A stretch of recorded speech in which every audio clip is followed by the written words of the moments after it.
Hola, buenas, soy Víctor Calvo, estudiante de doctorado en el grupo de nanoestructuras de carbono del Instituto de Carboquímica del CSIC, aquí en Zaragoza, y hoy voy a hablaros de cómo un material común a todos, como es la celulosa, ve ampliadas sus propiedades y sus aplicaciones por la reducción de su tamaño dentro de la nanoescala. También voy a hablaros de cómo una bacteria se puede utilizar para sintetizar este nanomaterial y cómo eso demuestra el potencial de la interacción entre la biología o la biotecnología y la nanociencia. Debido a la cantidad de plásticos que usamos en nuestro día a día, se está generando una serie de problemas relacionados con ello. Por ejemplo, su acumulación, tanto en vertederos como en los océanos, o la contaminación debida a su producción, extracción y uso. Por ello, las distintas organizaciones y gobiernos están implementando medidas para reducir su uso. Por ejemplo, la Unión Europea ha prohibido los plásticos de un solo uso. Una alternativa a esto, sostenible, es el uso de biopolímeros y bioplásticos, que aunque son conceptos similares, se suelen confundir porque se mezclan un poco en algunos casos. Por un lado tendríamos un biopolímero, que es un polímero que está presente en distintos organismos y que se puede extraer de ellos. Un ejemplo es la quitina, que está presente en distintos crustáceos, en las cáscaras de las gambas o en insectos, y mientras que los bioplásticos tendríamos una producción también sostenible, pero que se hace a partir de polimerizar productos derivados de fuentes vegetales. Por ejemplo, el PLA, que es uno de los plásticos utilizados en impresión 3D, se puede preparar a partir de etanol que podemos conseguir a partir del maíz. Aunque son muy útiles y cada vez se están utilizando más, por ejemplo, en bolsas de supermercado ahora se utiliza almidón de patata, aún es necesario más investigación para poder compensar sus desventajas y reducir su coste. El mayor biopolímero es la celulosa, que se obtiene en las plantas y en algunas bacterias a partir de glucosa. Esta glucosa se obtiene de la fotosíntesis y a partir de dióxido de carbono, agua y luz.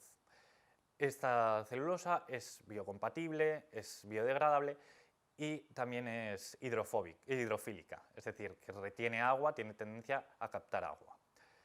Esta celulosa en las plantas se suele producir junto a otros biopolímeros como la lignina o la hemicelulosa. Es por ello que es necesario un proceso de purificación para obtener la celulosa pura y poder utilizarla en nuestro día a día. Si esta nanocelulosa la reducimos su tamaño, obtenemos una serie de nanomateriales que se llaman materiales de nanocelulosa o nanocelulósicos. Su estabilidad en agua se ve incrementada, así como sus propiedades mecánicas y su área superficial. Son relativamente nuevos, pero están atrayendo un interés creciente por sus propiedades, ya que se puede modificar su superficie fácilmente y combinar con otros materiales y sustancias. Según el método de síntesis y el tamaño, se suele dividir en tres grupos. Por un lado tendríamos los nanocristales de celulosa y las nanofibras de celulosa, que se preparan a partir de muestras de celulosa ya purificadas, reduciendo su tamaño. Y luego tendríamos la nanocelulosa bacteriana, que se produce directamente en el tamaño de la nanoescala, a través del uso de bacterias.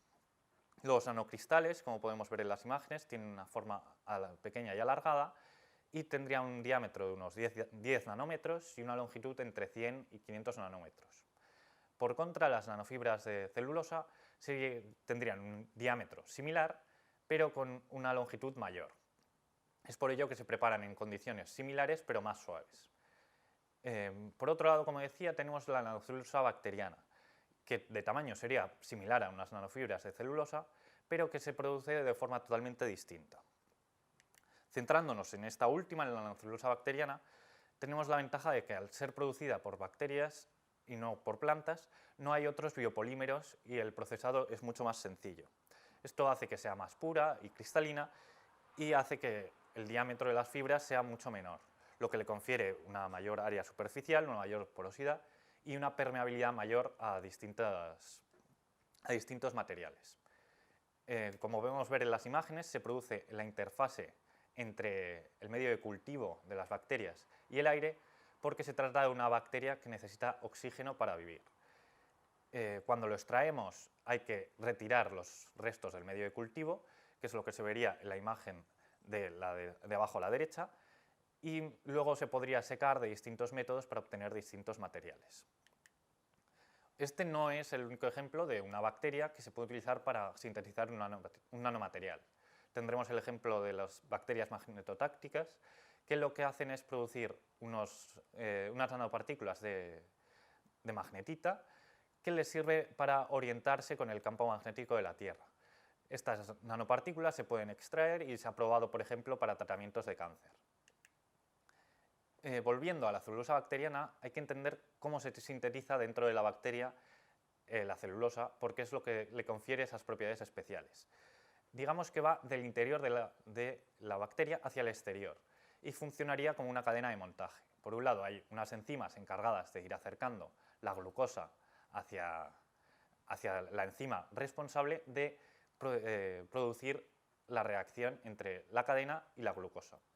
Mientras tanto hay otras enzimas que están colocadas en la membrana y que van extrayendo y organizando en el exterior las fibras. Como cualquier organismo, las bacterias que producen celulosa bacteriana se ven influenciadas por el medio donde las tienes. Principalmente, tanto la temperatura como el pH es algo que les influye mucho. Entonces, tú trabajas en un pH y una temperatura controlada porque si no hay problemas de viabilidad. En este caso se suele trabajar entre 28 y 30 grados y en un pH ligeramente ácido, entre 4 y 7. Si tú sales de estos rangos, como se ve en las gráficas, la producción disminuye rápidamente. Otro factor que también le influye mucho es lo que le das de comer. En el laboratorio nosotros, por ejemplo, utilizamos glucosa mayormente, pero se pueden utilizar otros azúcares, como por ejemplo la fructosa o la sacarosa. Esto también no solo influye en la cantidad que produces de celulosa, sino también en sus propiedades finales. Por ejemplo, hace un año publicamos que con la fructosa las propiedades de estabilidad térmica se veían aumentadas. También puedes utilizar una serie de residuos agrícolas para darles de comer eso a las bacterias y así revalorizar esos contaminantes, esos restos, y también obtener un material funcional. Otro factor que hay que tener en cuenta es que el medio de cultivo se puede mantener estático, obteniendo unos discos regulares y de alta cristalinidad, o mantenerlo agitado, que entonces al aumentar la disponibilidad de oxígeno se obtiene una mayor producción, aunque pierdes cristalinidad y resistencia mecánica.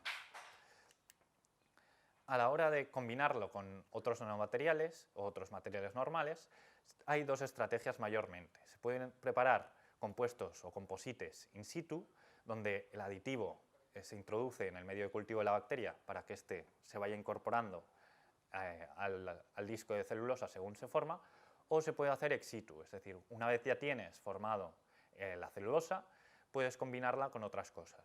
De este último enfoque se suele hacer dos diferenciaciones, según se haga directamente impregnando en el aditivo y secando, o si añades un paso de hacerle algún tratamiento mecánico o químico para romper las fibras de celulosa. Un ejemplo de estos composites in situ sería, por ejemplo, una combinación que se hizo con aloe vera, que hace que puedas obtener un material que tenga unas propiedades de biocompatibilidad, como tienen ambos polímeros, pero que además te dé una estabilidad mayor y unas propiedades muy interesantes para la biomedicina debido a las propiedades regenerativas del aloe vera. Pero lo más importante con lo que hay que quedar es que estos materiales ya están en el mundo real, hay aplicaciones que se pueden ver.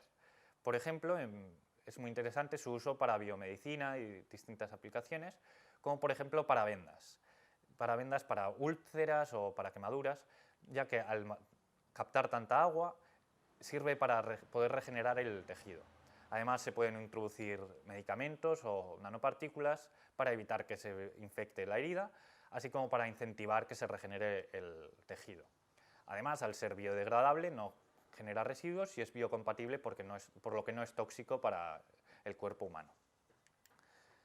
También en aplicaciones medioambientales se está utilizando para la eliminación de distintos cationes metálicos y sales a través de distintos composites, por ejemplo para plomo, o también para filtración, puedes separar distintas mezclas de agua con disolventes orgánicos, lo que puede servir para limpiar aguas contaminadas.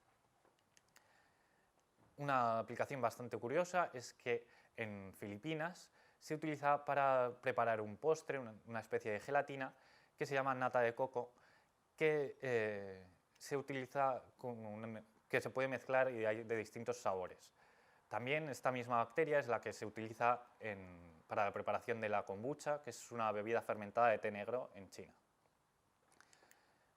Por último, también hay aplicaciones de alta tecnología, ya que es interesante combinar con materiales conductores o con propiedades ópticas y electrónicas, como por ejemplo con OLEDs, como se ve en la imagen de superior izquierda, o con polianilina, que puedes polimerizar sobre la celulosa bacteriana, entonces mantienes la estructura de las fibras, pero tienes un material conductor.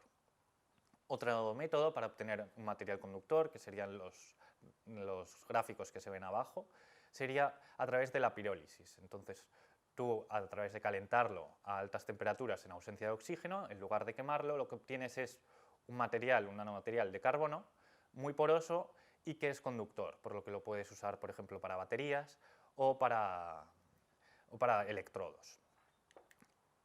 Por último, me gustaría destacar cómo la nanocelulosa bacteriana y el resto de materiales de nanocelulosa son un producto sostenible y que puede ser una respuesta hacia distintos problemas de nuestro día a día. Pero también podemos conseguir aplicaciones de alto nivel o biomedicina.